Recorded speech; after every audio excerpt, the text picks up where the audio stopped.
All right. Like Rakim said, technical difficulties is through. Amen. And yeah, so we're live streaming on Facebook. All right, so we're a little late.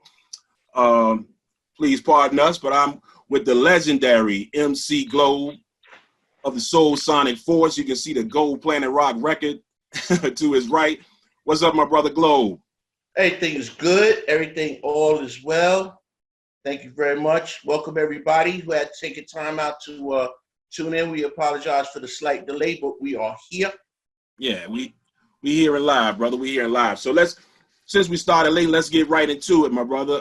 Again, thanks for your time. Always appreciate it. We've talked before, but never, on this format, this platform. So here we are, man.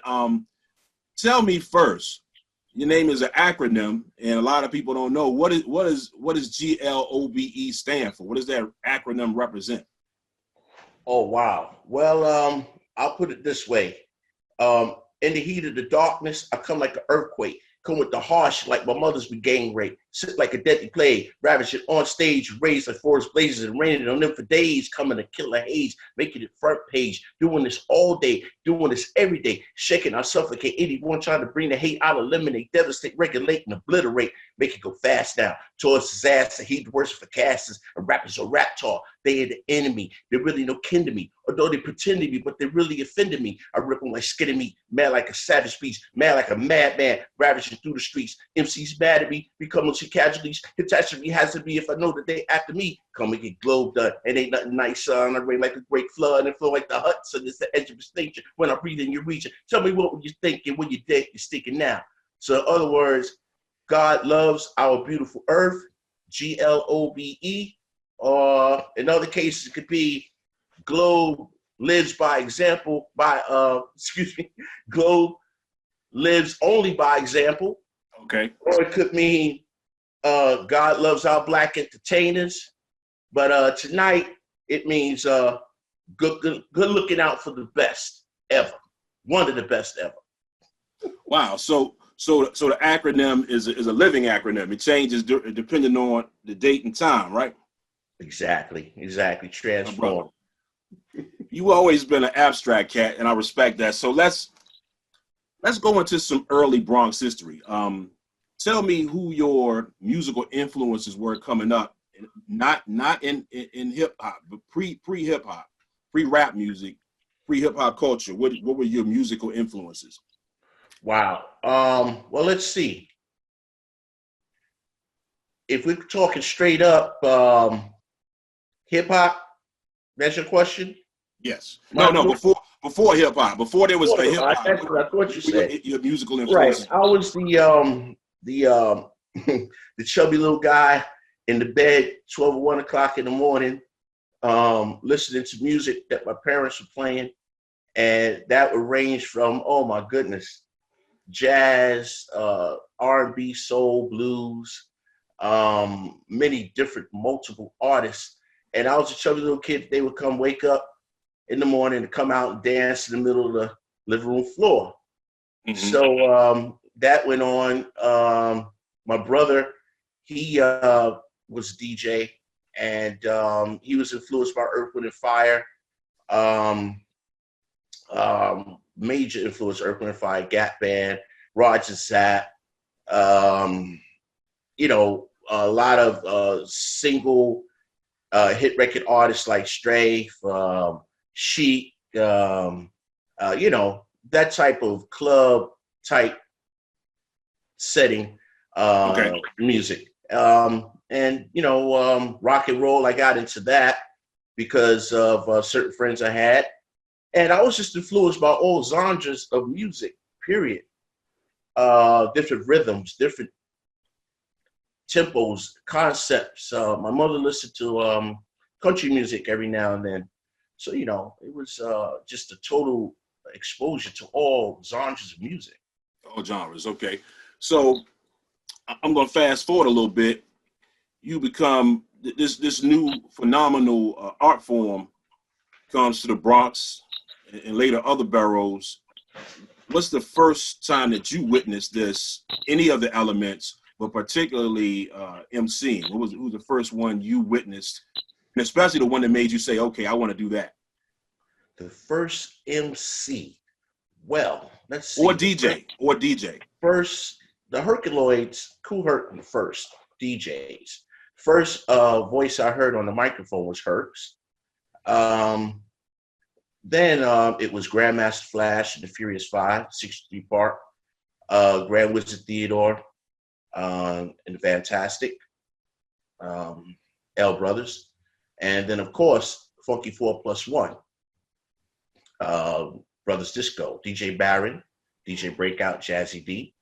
Definitely. And I loved going to the parties, Herc's parties, because I was like, I was a shorty, and my brother, he would link up with me and take me in outdoor parties at Arthur Park and give me a taste of what hip hop was developing into, which was really dope. And as I got older, like, it's like next year following, the year after, I started hanging out, going to some of the parks and experiencing the likes of like Flash and the Furious Five and Funky 4+1, and, Okay. Breakout Barrett. Yeah. At that point, I was hanging out with KK Rockwell, who was a very good friend of mine. Him and I were both Boy Scouts. Okay. And KK was one of the best gymnasts I've ever seen in my life. He was a tumbling master. So I wanted to learn how to tumble. Chubby kid, wanted to learn how to do everything. So Okay. KK was trying to teach me how to tumble. And furthest I got was a backhand spring, round off backhand spring, but it was close. And then breakdancing came into play. I wanted to learn how to do that for the likes of Powwow, who was one of the best b-boys I've ever seen. Powwow Marcus, and KK was also a b-boy. So after breakdancing got a little played out to us, we started MCing. And I saw KK with the funky, and I wanted to be down with the funky first. I was a neighborhood MC, living room MC, front stoop MC, and I just stayed at it, got real good, until I was ready to go super public with it. And that's what I asked K to be down, but he told me that the Funky Four was complete. So I asked Power, I said, Power, how about Soul Sonic? Power said, okay, cool, let's go across the bridge, meet Bam, Biggs, spit, let them hear how you get down. And that's what happened. At first, there were 8 MCs. So it was Love Kid Hutch, Powwow, Mr. Biggs, Lisa Lee, Sundance, Ice, Master B. May Sundance rest in peace, and Hutch rest in peace. And about 2 weeks later, my name was on the flyer, which was dope, and that's when we played in the T Connection with the Funky 4+1. So I was influenced by those peers to touch that microphone. Everybody wanted to, that wasn't an MC or didn't know anyone with a system to get exposure. There were a lot of people that wrote rhymes, and I know a lot of the listeners can say, yeah, I wrote rhymes too at one point. I was at MC at one point too, and props to you, because that is the truth. But to get that exposure, you had to get on someone's system. There you go. So that's why I went shopping, and I was able to land a job with Soul Sonic. Bam let me on his system, and that's how it went. Okay. So now that was a very interesting point, and other members of Soul Sonic, that's a point that I don't want to escape. First of all, I want to go back. You said Powwow was one of the best b-boys. Everybody didn't necessarily catch Powwow being of Soul Sonic Force, your group member, your fellow band member.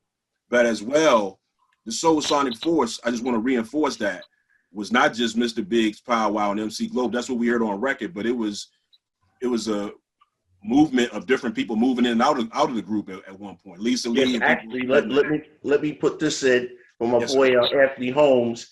Charlie Rock, he was also an MC for Bam. And Charlie, what's up, Charlie Rock? Yeah, and Queen Pepsi, she was also an MC for Bam Bada too. Yeah, And all under the Soul Sonic Force banner at some point. all under Soul Sonic Force. Okay. Very cool. Everybody was welcome as long as you had skills. If you didn't, you wouldn't get the mic. Period. They would pass you the mic. I was fortunate to have had my skills way up to par to do the audition and get in there and stay in there. Okay. Okay. Now, from my understanding, you know, the Bronx River was like y'all's home base. From my understanding, even talking to Sal from the Fever, he said I could never get the Zulu cast to come here, you know, Zulu Nation MCs to come here and do shows. I heard that from other, you know, other people that were promoters or just, you know, in the game at that time. You guys were pretty much a self-contained unit with Bronx River and the Zulu Nation. Is that correct? Absolutely. I came along much later. Zulu Nation was well established when I came along. I was just embraced because I was cool and, you know, I had skills. But the reputation that Zulu had before I arrived was a very self-contained environment. And when I got there, I realized why, because there was so much love. It was like family. Everybody looked out for one another. And if there was any animosity, it was taken care of. It was spoken upon and it was taken care of. And the next week, everything was back to normal. You know, everybody was cool. Everybody loved each other's family members, mothers, fathers, sisters, brothers. It was beautiful. And I felt comfortable there, being there, you know, as long as you didn't pose a threat, you all right. Yeah, I saw the flyers that said "Come in peace or leave in pieces," right? So that was real. That was very real. That was very real. And you would think that it was that Zulu was the ultimate violence, but no, they were the problem solvers. They didn't start problems. You know, they would mostly resolve problems in a peaceful manner because it was all about enjoying yourself and getting home safe. Okay. So you can do it some more. You know, the music, the drums draw people, so you're gonna get masses. And the Zulu mentality was to keep the peace and enjoy yourself. And I really enjoyed that. That was dope. Okay. Still Speaking of Bronx River and Bam set, tell me a little bit about, you know, from what I can gather in the research that I've done, your brother Busy B, you know, early on, you know, when the Bronx was going through the changes of, you know, my understanding is that within a couple of years, there were really no established groups outside of maybe the Funky and the Furious. Everybody was running around to different groups. But Busy was one who would get on Disco King Mario's set, and one of the few that could just walk in the Bronx River, and because of his relationship with Bambaataa, just hop on his set and get on the mic. And, you know, he was down to L Brothers, and he was kind of floating around, hence the name Busy B. Is there any truth to that? Do you have any memories of seeing Busy come through and do his thing in Bronx River? Busy, still till today is my favorite MC because he is the crowd controller. Busy knows how to adapt to any environment. He is the chameleon of hip hop. He gets in there and he makes it happen. He's always been that way. He's not a threat, and he brings fun. Okay. So yes, he was the Busy Bee Starsky. He still is the Busy Bee. Yes, Busy he is. stays working, you know. But my experience watching him, whoa, awesome. Even till today, he's just the crowd commander. He is the most ultimate MC, microphone controller that I can, you know, vouch for on that note. My favorite. That's pretty much universally agreed upon. All right, so let's move to the recordings. You know, how do we get from the Soul Sonic Force being this conglomerate of many MCs down to this record in 1982 with you, Pow Wow, Biggs, and Bam? How does it get down from a big crew to 3 people, and how do you get your record deal? Wow. Well, like I said earlier, we met for the first time, and I spit, and that was in the small cafeteria in Bronx River Center. And at that point, things began to change as far as who was going to be on the flyer next week and who was, going to perform. I don't know what was taking place before I came along as far as like political wise with the group. But as you know, the Society Force branched off into the Jazzy Five MCs and also the Cosmic Force. Cosmic Force, right. So we were performing with Flash and the Furious Five at the Audubon, and Tommy Boy was there, Tom Silverman. And Powwow and I had the Ultimate Routines, and we were doing our thing. And we were approached by Tom Silverman to do a recording. Had no idea what the record was going to be conceptual-wise or anything like that. He just wanted to get it on wax. So we were asked to come up with a song that we could emulate, an instrumental that we could emulate, which was the way to do things back then. You would pick a hot song that everybody's familiar with and you rhyme to it. That's right. And I said, I want to do something that nobody can rock to. I want to do something that nobody has spit on yet. Nobody can, touch this. So we were coming from a party in Bronx River one night, and may he rest in peace, Pooh, Gustavo Pooh. We were talking to him. We were always kicking with everybody after the party. Powwow, and I was always like that. And he said, "Yo, why don't you do something off that song Numbers?" I said, "Wow, that's a good idea, Pooh." I said, "I'm gonna go home and write it up right away." So that's what I did. I went home and started jotting, scribing up to that upbeat tempo, which is like 126 beats per minute, depending on the DJ. Right. Depending on the DJ. And I knew that no one was spitting like that. We were already MC popping, which is a form of rhyme that sort of, the best way I could put it, it consumes whatever it encounters. Sort of like Bruce Lee used a glass of water, how water becomes the glass. So right. That's what MC popping is. It's not just like a Jamaican toast. It is, don't give me none, don't give me none, don't give me none, don't give me no crack now, don't give me none. And then you have fast rapping, debonair pioneer, standing here, speaking clear without a kid, wait here, watching other people stare, originated, my created, devastated, crusated, validated, motivated, MC, that was treacherous and spoony. But MC right. Popper is like more like the snap at the crack of the bite of the apple, the one and the only, the back of the road. He never let us try to triple it up, juking it up, shaking it, breaking it, tasting it, making it, popping it every move. I make it, thumping it, jumping it, thumping it, jumping it, bumping it. I'm taking it all first place. Better be throwing your best for me because I'm mixing and fixing and baking and eating my own little cake. But nevertheless, I'm taking it all. I got your girl, it can be calls over again and again and again and again and again and again. And the same thing like with Play That Beat. You can play it, play it, play it, play it, play it, play it all night long, and I'll listen over and over again and again and again and again and again and again and again and again and again and again and again and again and again. So you're emulating the dancer or popper with your voice. Is that why you call it MC popping? Is that correct? No. No? Okay. No. It's funny. The word popping, I had to find a word that just seemed to work. Okay. And now, I had no intentions on creating or being part of a cliche that is used today. Like, oh, that's popping. Right.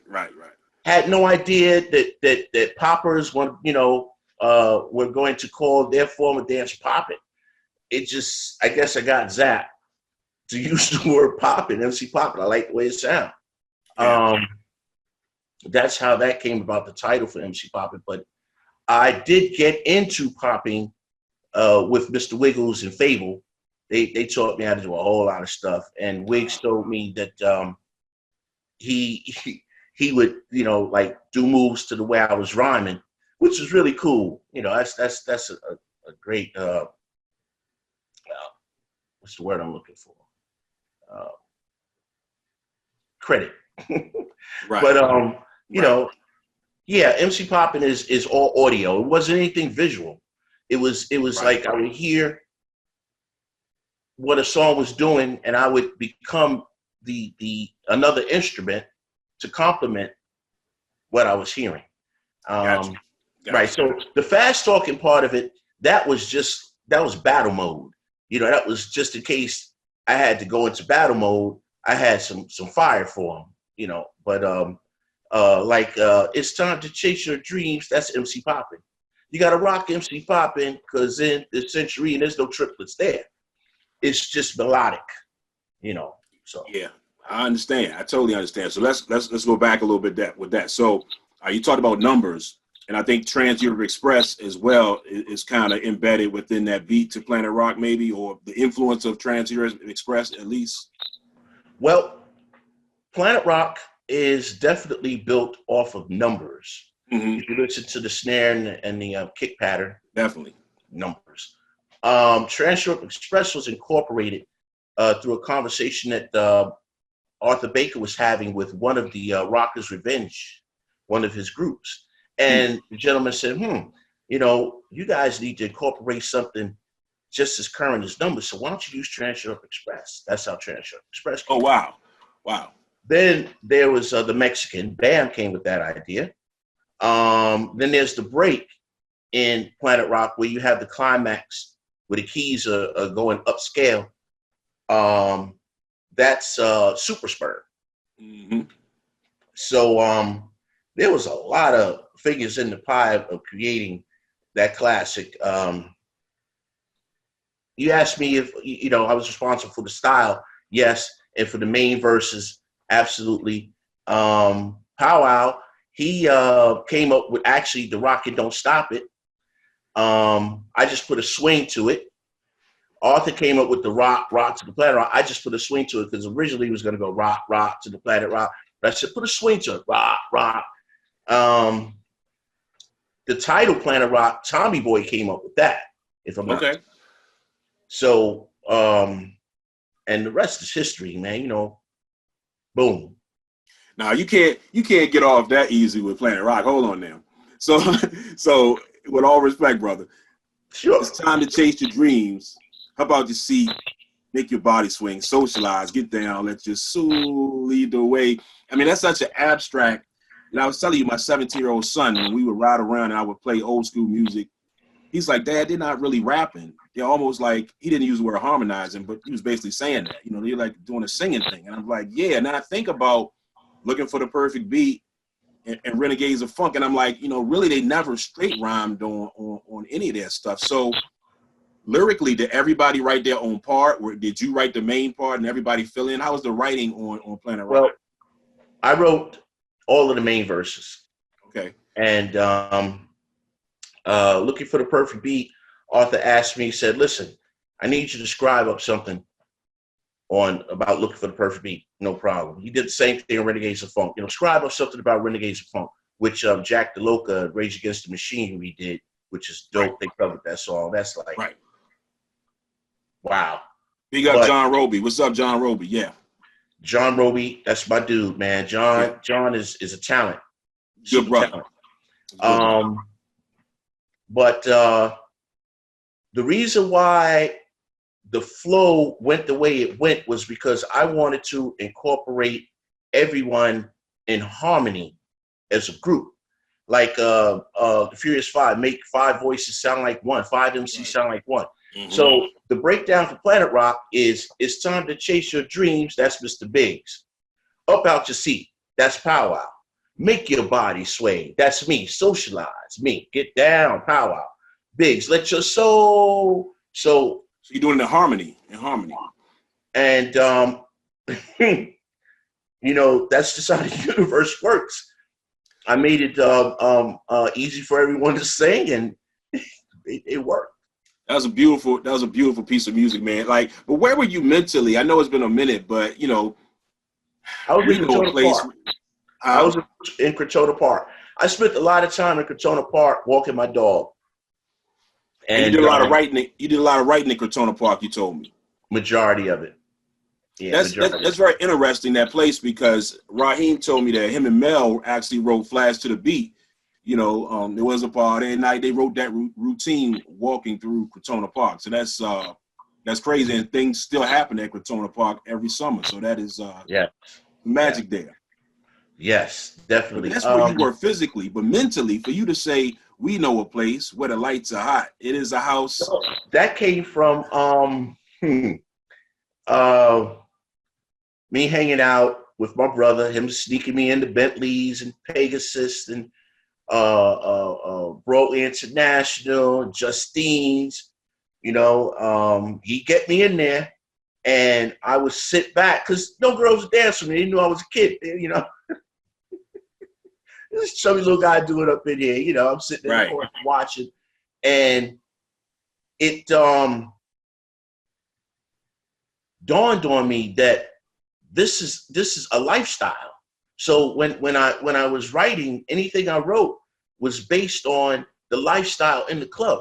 Look at Looking for the Perfect Beat, and a psychedelic shade. How everyone parades in a psychedelic shade. There's people with different clothes, parading to the dance floor. That's just such a beautiful way to say that. And the thing I love about those records, man, and the complexity of those records is, hearing those records in 81, 82, 83, 84, you heard stuff, but today, just like the greats, man, like Earth, Wind & Fire songs, I can listen to Serpentine 5 today, and I can listen and be like, oh, he said that. I didn't catch that when I was a kid. Recently, somebody, I think Biggs, had posted the actual written lyrics to Planet Rock, and I was reading, and I was like, oh, shoot, he said nature's children, do blah, blah, blah. It's just not words that MCs was. You got to realize it's 82. Cats was still going, hip-hop, hippity-hip. They weren't really advanced much past that, kind of a nursery style. Like Melly Mel said, the ball with the ball, that street talk game. So you were abstract somewhere else with the words and delivery. And again, I just want to tip my hat to you, brother, because I was 12 years old, and that changed my summer. It changed that record. That was a life-changing record for a lot of us. You couldn't turn the radio on when the week that song dropped. You couldn't. Every station. I told you the other day, it was the only record that I ever seen, rap record, where they played the instrumental during the daytime on FM radio, and they played the little bonus beats. I mean, you couldn't escape that record. So, the planets lined up for you brothers on that one. Yes. It's funny that you mentioned Earth, Wind & Fire, because their lyrical concept had a lot to do with what I wrote too. That's what I was listening to. I'm listening to this mythical, magical stuff, and the club was mystical and magical to me. But I was in a state of like, that childhood state. Everything's just like magic. Bronx Hill was a mystical, magical place. So to reiterate on what was on my mind, I guess I was just in a mystical. I was in a happy place, with positive vibes going on, and my way of speaking and getting that across was by choice of lyric, a little intellectual. Absolutely, that's something that I wanted to incorporate and not be so MC-ish. Be songwriterish, which is cool, because hey, listen, man, our culture is dope, and it gave people another focus on MCs coming out of the hood. It's like, yo, these dudes are intellectuals, and then too, running with Zulu, it was all intellectual. Everything was intellectual, right? So it worked. Now. And you did just that, because I'm the kind of cat, even back then, when I listen to music, I'm doing a lot of visualizing. If it's enough content there for me to visualize, and as you're saying, the music magic, I'm picturing this scene in my head. It's a psychedelic, like you said. Exactly. That's what I want. I had to do that. I had to. You got it across. You got it across very well, brother. Thank you. And I know you guys were traveling the world when that record came out. I'm pretty sure it probably happened. One day you're doing whatever you do as a teenager in the Bronx, and then the next minute you're around the world. But did you really know the impact of that record? I know it's hard to see it when it's beginning to happen. But Not at all. what did the record was making an impact around the world, or did you just think it was a Bronx thing until you got out there and started touring? Didn't know it was going to do what it did until it was time to tour. I remember Powwow and I coming from the studio 3 in the morning, and he kept saying to me, "Go, what did we do? What did we do?" I'm like, "Hey man, we just did what we had to do. We came with this. We came with it. It's working. It's working. We did our thing." And it didn't hit me until I got down south. And that's where we started touring first. It's called the Chitlin Circuit. Mm-hmm. And I realized the impact that we had because they called us the Planet Rock. They didn't call us Soul Sonic Force. They called, "Oh, y'all the Planet Rock." Yes, we're the Planet Rock. That's the name of the song. The name of the group was Soul Sonic Force. And we would, Powwow and I, get off the bus and see red dirt for the first time. I mean, it was, and That's they funny. changed the temperature, the scent was different. Everything was just like, wow, this is a whole nother world. So we went exploring, with meet people. They say, "Oh, y'all playing in that club down the block?" Da, da, da. "Yeah, we're playing down there. Da, da, da, da, da. Give me your name, get you in for free." We give them T-shirts. Just bless everybody like we were in Bronx River. We treated everybody like that. We just, showed love.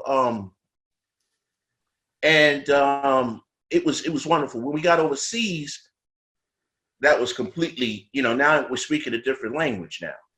And people the only English that they spoke was our stuff. And I was like, Crazy. wow, I can't understand a lick of what he's saying unless it was Espanol or something like that, because New York is bilingual. But, I was just blown away by the fact that they could speak the lyrics to the song, but that was that was only English. Most English that they could speak. That is crazy. And they responded to, like, you're on stage and you're singing and you're hearing French all day, and then when it's time for you to perform, they're singing your song. That was, whoa, that was very mind-blowing. Yeah, it's universal language, brother, as you know. Yes. Now, that second single, let's go back for a minute. I want to talk very briefly about, a lot of people don't know, that wasn't the first thing that y'all did, Planet Rock, on Tommy Boy. There was a record called Cotton Candy. What did y'all do on that? And was Planet Rock already in the works when y'all did the Cotton Candy record? Cotton Candy, the name of that was the name of the song was Having Fun. Mm-hmm. And hey, Miss Fine, and you want to boogie woogie all night? That's fine. Spend some time. That was, I think, a promotional move on Tommy Boy's part to give us some exposure. Because I don't even remember writing that rhyme. It wasn't our style. Right. It wasn't the style that we were doing. It was written by somebody else. And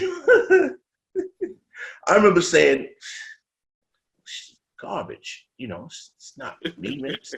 Right. But I appreciated the fact that we were in the door.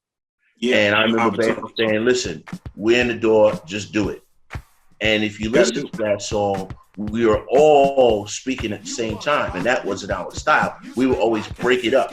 You take a line, I take a line, But that's how Cotton Candy was introduced to us as, I think, a promotional move.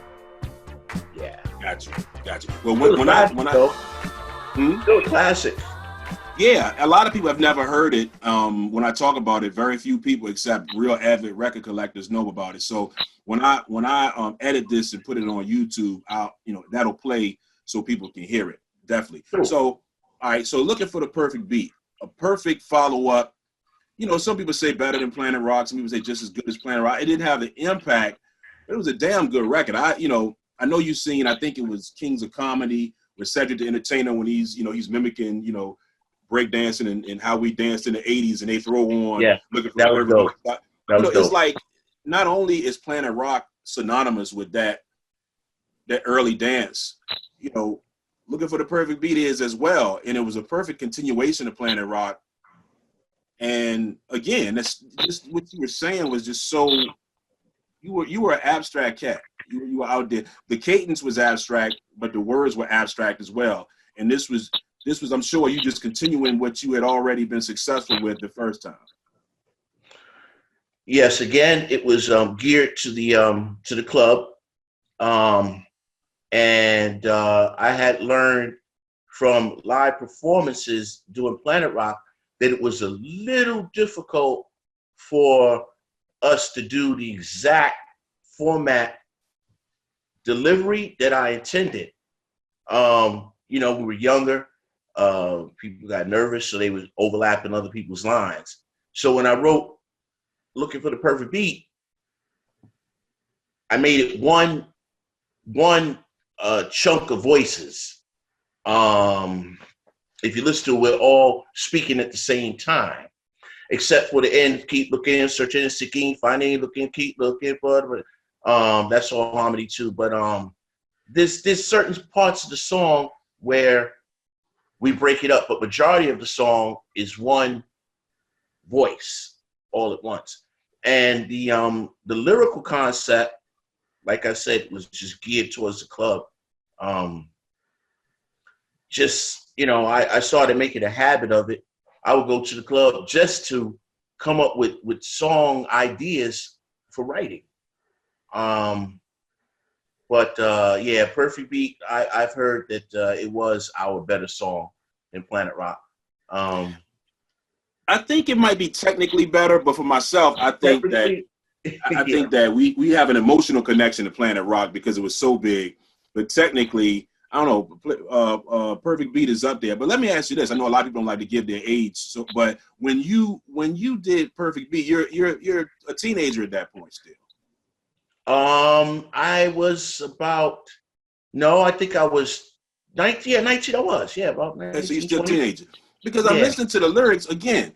I love to set context, and we're talking about 82. So the context of what's being talked about in 82, outside the Furious 5 and the Treacherous 3, people ain't really saying a lot in 82, except, everybody's using the same kind of lines back and forth. Nobody's really getting abstract outside of Mel and Raheem and a few people, Funky, Lil Roddy C is nice, but nobody's really getting outside of the format. But, in 82, you're saying students of the music at every single age must exercise the point of Shakespeare, puts his life upon a stage. When we say life, that lights flash the meaning. Life has its meaning. Where you get that from? Well, it's the truth. I mean, that's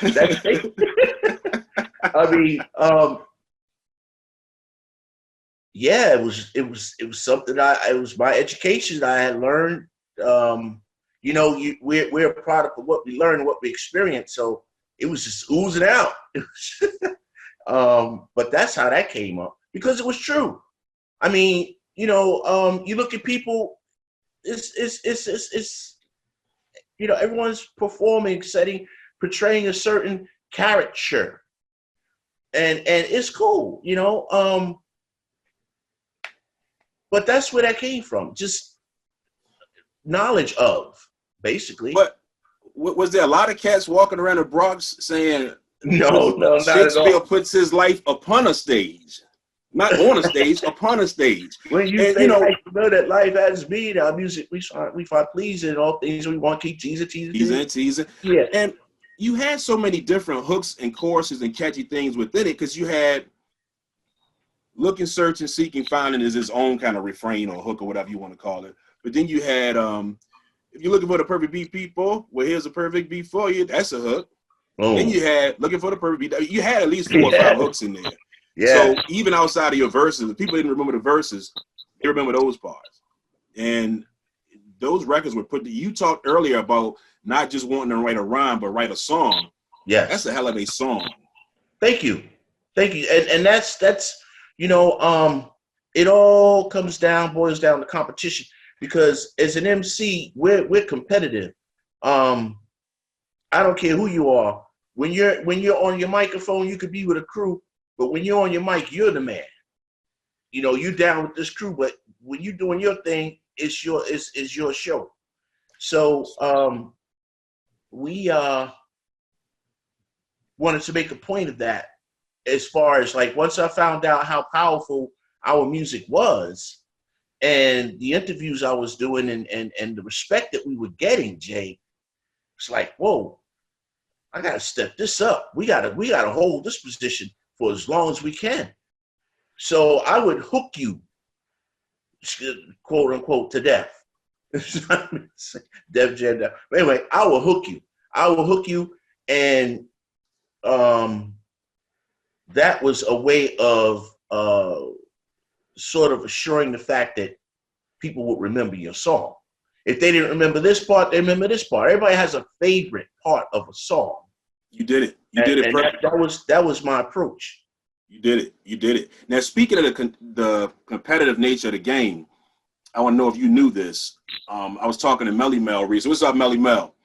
I was talking to Melly Mel, not recently, it's actually a while ago. We were talking about Scorpio, which is a favorite of mine by them, the song Scorpio. And he said the reason we made that because Sylvia said we needed something to knock Planet Rock off. He said Planet Rock was just that year, you just couldn't knock it off. You know, we needed something to compete with Planet Rock. So the whole reason that Scorpio, the song, was created was because they were trying to compete with Planet Rock. Did you know that? Yes. Okay. Yes. That's amazing. Yes, wow. You know, it's cool, Jay. When I talk to my peers, my higher ups, such as the Grandmaster Melly Mel's and the Scorpio and the Mr. Ness's Kid Creole, I ask questions, and they have always shared knowledge with me, you know. And Scorp told me that story. I was flattered because if you listen to it, they don't sound anything like Planet Rock. The music, the electronic flavor was there. The instrumental of the song was definitely Planet Rock. So I see what Sylvia was talking about. May she rest in peace. You know, yeah, we got to hit him with a club banger. We got to slap him with something hard like that daggone Planet Rock. You know, so you guys, we got to do an electro song. You know, but they don't sound anything like, you know, they're not even harmonizing like Scorpio. Right. You know, boycott it out. Yeah, but I was aware of that. Okay. So let's move to Renegades of Funk. Now, again, you know, I'm showering you with these praises because these songs are brilliant. When I'm listening to Renegades, and I was looking the other day at the BBC documentary, I think it's called Hip Hop History or whatever.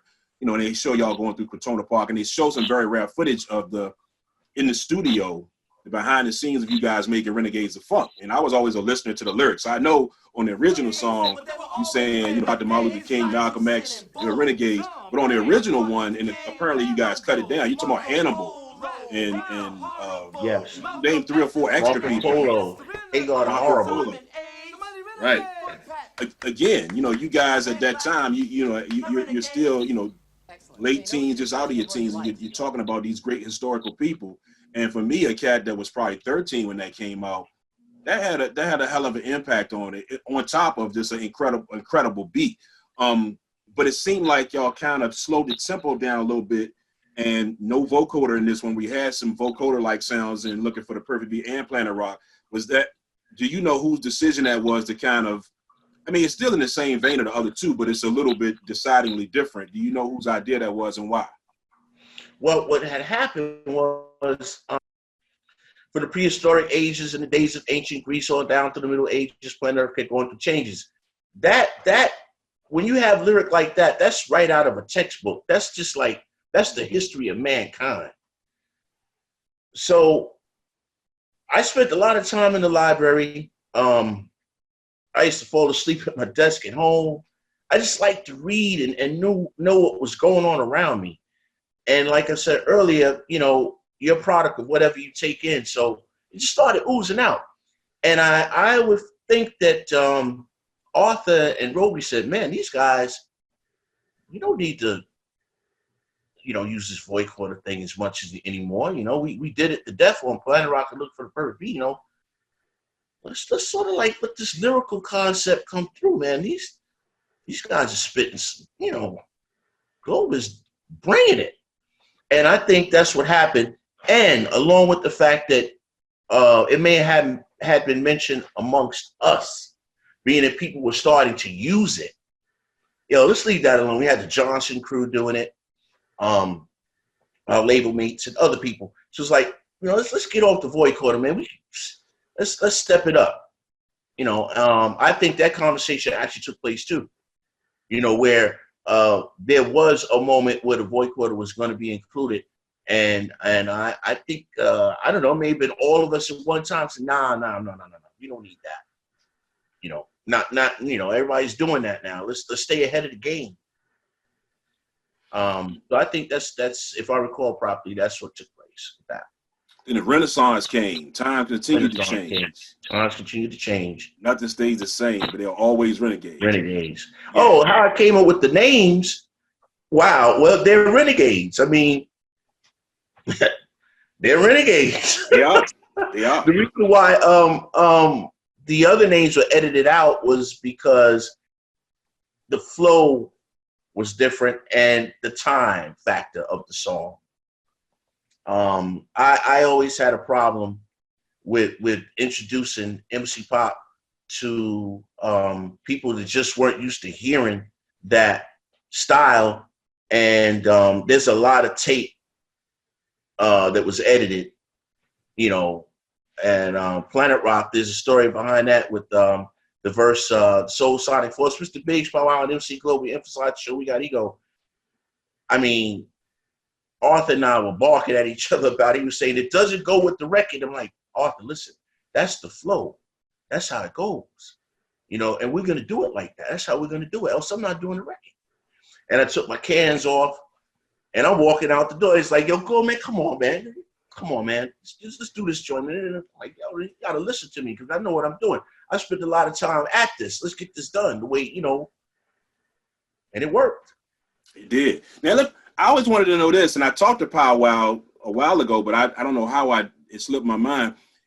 There's this urban legend, and I say urban legend because I never heard any you say it out of your mouth, but I got you here now. Mm-hmm. When Pow Wow says, was he trying to scat, or did he really forget his lyrics? He didn't forget his lyrics. He didn't forget his lyrics. Pow Wow has a great hippocampus, is well intact. His retentivity level is high. He's good. But what happened was, it was wee hours in the morning and everybody was tired. So the actual line was supposed to be, it's time to chase, because if you listen to it, it's the same cadence as it's time to chase. It was supposed to be repeated in the song, but he wasn't able to do it. So Arthur said, just scat it. And that's how the scat rap came. That's how that was invented. He nailed Pow Wow, nailed it. Yeah, he did. I mean, he's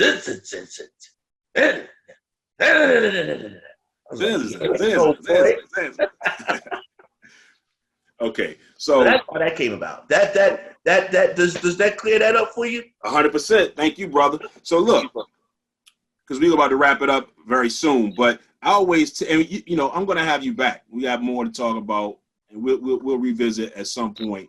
But I've told you more than once, and I've told Roby and everybody else involved with these records. To me, in the history of the genre, I don't think there's been, and I'm talking about before rap albums were formatted, and you had 12 songs on an album, and albums were a thing in rap. When rap was still a 12-inch medium, a singles medium, I don't think there's a more powerful three than Planet Rock, and this is three like in a row: Planet Rock, Perfect Beat, and Renegades. Is that no group? Run DMC released some marvelous 12 inches, consecutively, but I don't think it's a more powerful three in a row than Planet Rock, Looking for the Perfect Beat, and Renegades. It's just I don't think you could do it at that time. Yes, pretty phenomenal stuff. It was the sound, the revolution of electro music that was breathtaking, and it was the flow, the cadence, the lyrical concept.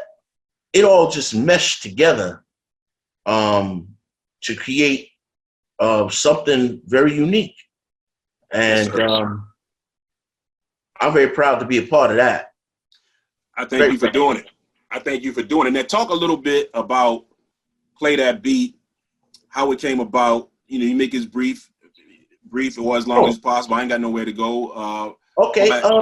Well, and speak about WizKid after you speak about what made WizKid special. After you speak about the genesis of the play that beat and how it came to be. We're gonna start with Mr. Harold McGuire. May he rest in peace. That's right. Wiz was the dopest DJ. Everybody would tell you that of that time. He had a different, unique way of doing everything, and he was a. At first, we were friends because he would DJ for me at the T Connection. I would, he would get on, and I would get on, and I find out that I look to the side, and I see Wiz is scratching for me. I'm like, yo, I'm going in, and we learned to respect for one another because we realized that our styles were different from everybody else's. So we knew that before we even thought of making a record together, before it was even introduced to us to make a song together. And I miss Wiz because he had a very spicy personality, man. Wiz was dope. But of course he was with the Herculoids also. He was with the Funky 4+1. Right. Disco 4, Disco 3. He did a lot of stuff. And he was working in the record room at Tommy Boy Records. And Tom mentioned to me, hey, listen, WizKid has some beats. You want to check them out? And I think WizKid probably said to him, listen, I want to do a record with G.L.O.B.E. Tell him I got some beats. So I didn't even hear play that beat until I didn't say I want that beat. Give me that beat. We got together at his home and he wrote the bass line right there. Wow. He did the drum programming on the Roland right there. I mean, from scratch. I watched Wiz build that song. And it was an honor to work with him. I said, I'm gonna give it that 100. So again, I had to hook him to death. And I just went into it and did some things that I couldn't do with Soul Sonic on that song. And it worked. It was geared towards the radio, like we discussed. I wanted airplay every day, all day. I wanted airplay because hip hop had gotten to that point where it was being acknowledged on the airwaves, and I wanted it. So I went after it. We were successful, man. You were. And again, your cadence and voice, punk, rock, new wave, soul, pop music, salsa, rock and roll, calypso, reggae, rhythm and blues. It was a marvelous, the way you put words together, man. Thank you. One thing, was always great, of all the MCs who had records out by that time, we're talking 83 or so, it was a lot of records out. And, what differentiates, Disco 4 from Rockmaster Scott and the Dynamic 3? I love all them cats to death, but there wasn't a whole lot. Divine Sounds, all great groups, but it wasn't a whole lot that made you say, yes, that's unless they said their name, it wasn't a whole lot that made you know identifiably that's Rockmaster Scott and the Dynamic 3. No disrespect to those brothers. I love those brothers. But every time we heard a Soul Sonic Force record, you knew it was a Soul Sonic Force record because of the formatting, cadence, the melodic pieces, the harmony, which brings me to Beat Street and Frantic Situation, which was even more of a departure from Renegades and way more of a departure, in my opinion, from Perfect Beat and Planet Rock. Frantic Situation, what's the roots of that? I was fortunate enough and blessed enough to work with Harry Belafonte up close for 5 days straight. I don't know. I had to be at his office 6 o'clock in the morning down on 23rd Street. And he would pick my brain as to, G.L.O.B.E, who do you admire in hip hop that we should put in this movie? Knowing that he had not knowing he had the roster already, I guess he was just making sure he was picking the right folks. And everybody that I named is in that movie. But he wanted a soundtrack for us he wanted us to do a soundtrack for the movie. So Bambaataa was working with a group named Shango. And Bam said, well, I want to get Shango on the record too. I said, okay, I got to figure something out. I got to write something where Shango can be down, where it won't sound crazy. So again, if you listen to it, it's like all voices at one time. Soul Sonic Force, Mr. Biggs, Pow Wow, MC Glow, Shaking Your Soul, it's automatic. There's no intertwining. Everybody's boom, boom, boom on the one. And then Shango, Guns Wonder, we are Thunder. Yeah. You know, that came in. So it was written in a way so that everybody could get down. The music track, crazy. Arthur, man, he called Roby in on that, I think, a little bit, but that was mostly Arthur Baker, man. But that's how that came about. It was sort of like I want to put this group on this song with us, and G.L.O.B.E. Can you make it out? Can you find a way? Let's do it. Yeah. Okay. I want to go back a little bit too, because I know my brother Dwight from Rockers Revenge. You mentioned Rocker Revenge earlier and how they played a part in the early stuff. And Dwight actually told me that story. So I want to shout out what's up to Dwight from Rockers Revenge. But hey man, Frantic Situation. That was one where I think I wanted another Renegades or another Planet Rock, and it hit me from so left. Yeah, it was different. As much then, but when I listen to it now, particularly like the instrumental and all the bonus parts, those were just well put together records, man. They had bottom, they were mixed and mastered well, and they still stand the test of time. Yes. The instrumental is just, whoo, man. I mean, and if you listen to our music, it has that Latin feel to it, Latin sounds to it. That's because it's from the way of New York, and we're native New Yorkers, so that's the lifestyle, and the club scene, and it's man, Frantic is a dope song. Yes, it is. Really underrated. It got buried away in that sound on that soundtrack. Yeah. But Frantic is dope. That's a dope song. Yeah. And it's different from our other stuff, but music wise, lyrically, I mean, lyrical flow wise, is different. But that bottom, like you said, is there. It's there. Man, let me just. This really will be my last question. I'll let you, if you want to rhyme again, or if you want to got any closing words, that'll be something that you can do. But my last thing is that record cover, Renegades of Funk. I think it was by Bob Kemp. That worked with Marvel, I believe he worked with. Or was it DC? I don't remember. But that's an official record cover, man. What was that? The label's idea? Do you know whose idea that was?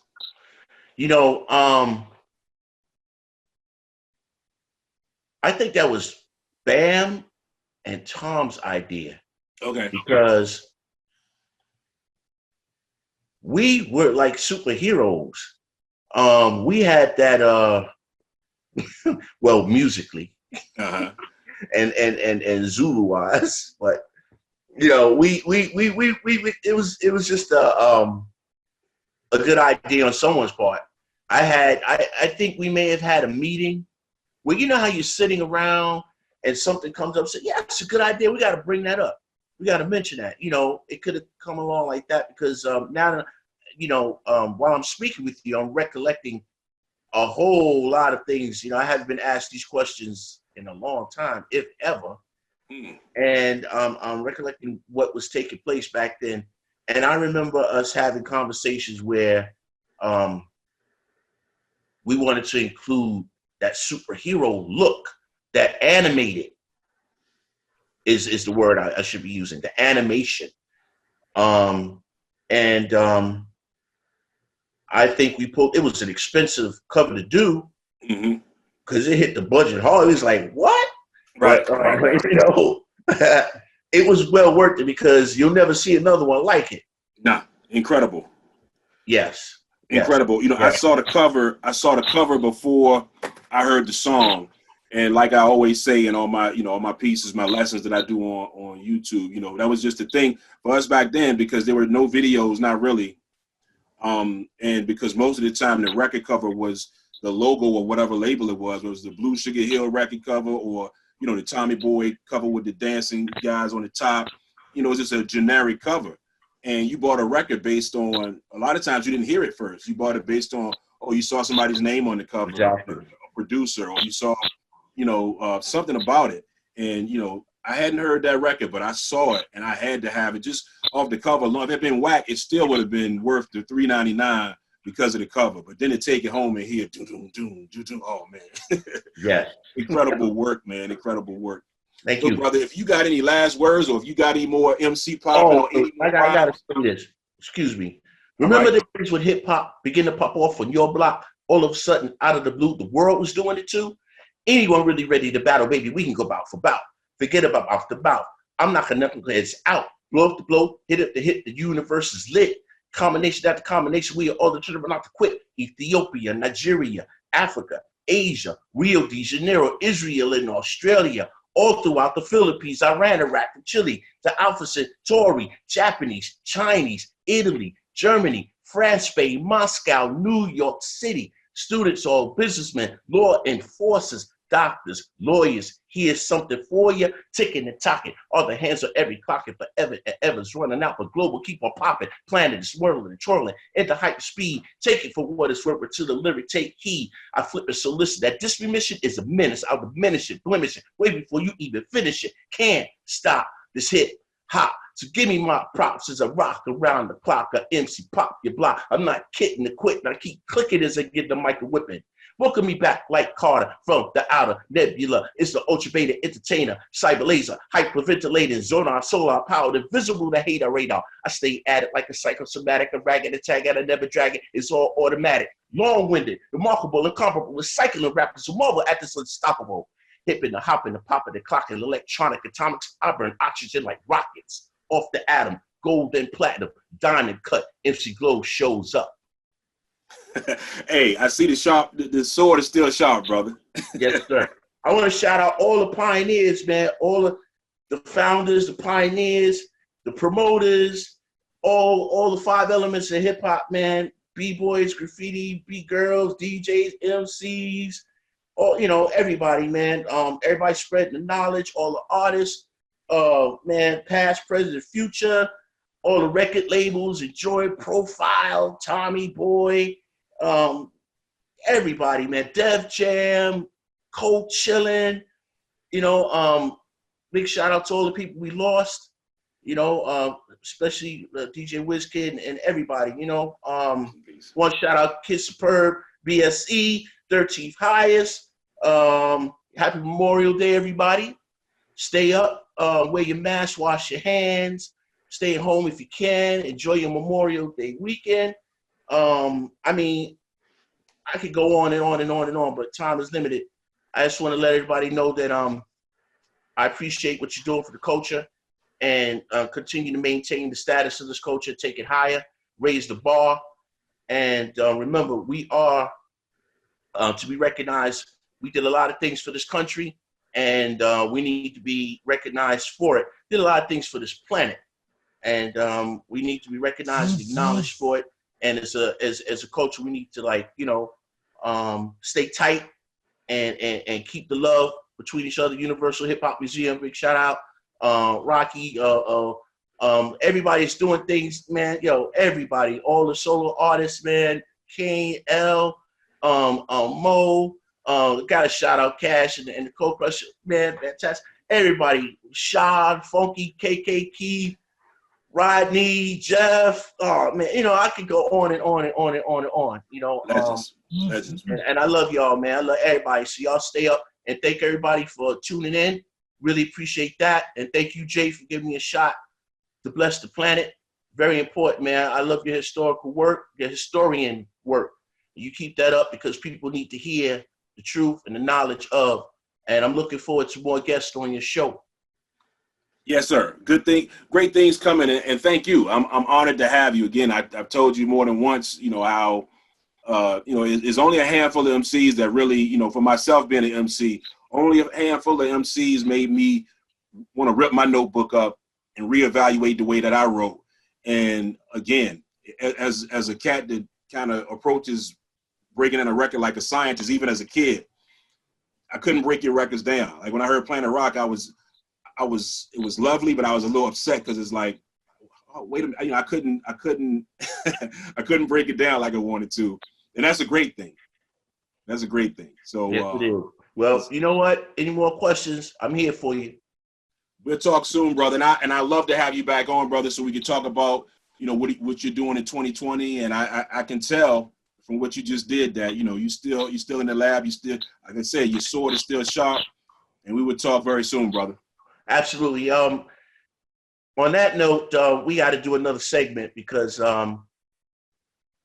this thing is evolving and it will continuously evolve. And I want to again shout everybody that shouts me, and even if you don't, I'm shouting you. God bless and thanks again, Jay. Respect, brother. One. Be easy. Be safe. Peace.